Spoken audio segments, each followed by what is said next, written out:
Welcome to SnailTrail4x4. Today I'm going to tell you about my top 5 gift ideas for this holiday season in the year 2019. Welcome to this year's holiday gift guide episode. I've done a few of these in the past. I think I'm on version number 3. There are some great ideas in the past episodes, and I'm trying not to repeat myself. So if you need additional ideas, go check those out as well. I'll put links down below. This year I'm going to add another segment to this. Tyler and I discussed our gift ideas on the podcast. I'm going to show mine here. I'm also going to include Tyler's down below so you can get a quick peek at that if you wanted to go right now, or go listen to the podcast and hear us discuss these more in depth. But today what I'm going to do is I'm going to show my top 5 gift ideas for under $20, under $50, under $100, under $500, and an unlimited category. So let's jump right into it. My under $20 idea for you guys to get your significant other is a tree saver. These are very simple, they're easy to get. You can grab them from a few different companies, and they are beefy. This one is like 3 inches by 8 feet long, and it's over 30,000 pounds braking strength. The benefit of a tree saver is really that you aren't hurting the trees when you are winching or pulling yourself out of situations. If you're wrapping your cable around, you're really gonna hurt that tree, girdle it, and it's gonna die in a few years. Especially people are doing it all the time. Even synthetic ropes are damaging to trees, and that's why we use tree savers. These will wrap around the tree, be able to hook yourself up to it, and then you can pull yourself out or use it as a snatch block or however you're gonna do that. Tree saver is a great gift idea for those that don't have one, and they are pretty dang cheap, so check them out. My next under $50 idea is a headlamp. I've got a few different types of headlamps. I've got a black diamond, this one's a Petzl, this one's my gear wrench. I use these things all the time when I'm working on rigs because now you have your hands free. You got the light on your head, you can move it around, you can go see things, and then you still have your hands free. They're great for around camp, they're great for working on your rigs at night, they're great for working on your rigs during the day if you have to work in the cab or deep in the engine. You can dive down and you can have that light on and it's pointing where you are looking. So a great idea for those people that are working on their rigs or a camper are headlamps. For under $100, I have a very simple app that I love to use. It is the Gaia GPS app. These guys are great, and you can get a 1-year subscription for $99. There's also a link on Tyler's website for an affiliate link, and you can get about 20% off of this. So you can definitely get that down to lower than $100. And if you want to buy the 5-year subscription, it comes out to be about $120. So the Gaia map is great for those people that are going out by themselves, tracking trips, or also want to have waypoints leading for them so they know where to go along the trail. There are many different ways to use this. I think we're gonna have to do a whole nother video about that in the future. But one of the best things about it is the fact that one, you can track where you're going. The other one is you can track where you've been. I really enjoy using this one. It's my favorite one that I've used so far.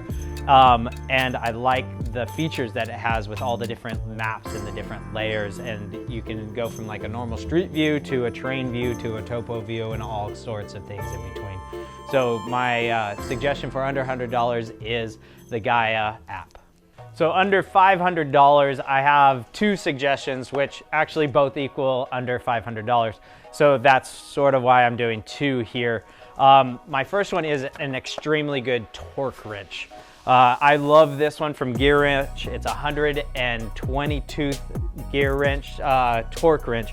I love the fact that it has a really easy selection, obvious to see. It's black on white, so it's not any clear on white coloring. So you can definitely read the numbers and where you're at. Pulling the lever down here allows you to turn it, and then once you let it up, it locks it into place and you can't turn this anymore. I love the fact that it's like that. So when you're cranking on something really tight, you're not rotating this and changing the torque that you want to be at. Like I said before, it's 120 clicks. every 3 degrees you get a click and a rotation, and that way if you're in a very narrow thing between a rock and a hard place and you can fit this in there, you can still torque things down and tighten them up, which is really nice. My old torque wrench had like 12 teeth, and there's situations where I was getting in there and I couldn't get between teeth and it wouldn't turn. So it was really nice to get up to 120 teeth on this guy. I like this one because it's massive. It's a 1/2-inch drive, and that means I can crank it up to like 180 or 200 feet-pounds of torque to be able to figure out if I ever need to get that high. The limiting factor on this one is it only goes down to 30. So if you need to go to a lower number, then you need to get their 3/8 drive or their 1/4-inch drive. But any great torque wrench out there is a wonderful gift. These are very necessary while you're working on rigs. My other favorite item that I've been using this year is this Norco Genius G 26,000. That's the number of it, 26,000. It is not a battery pack necessarily, because you have to have it plugged into the wall, and that's how it works. But what it is it's a charger, it's a boost, and it's a jump starter. Also a battery tender. So it's got all those things built into this. And so what's great about it is that you can hang it on the wall, you can leave it in the shop, you can take it outside, and it will maintain and save batteries. I had a battery in Samantha that I couldn't with my old, with my old jump starter, wouldn't work.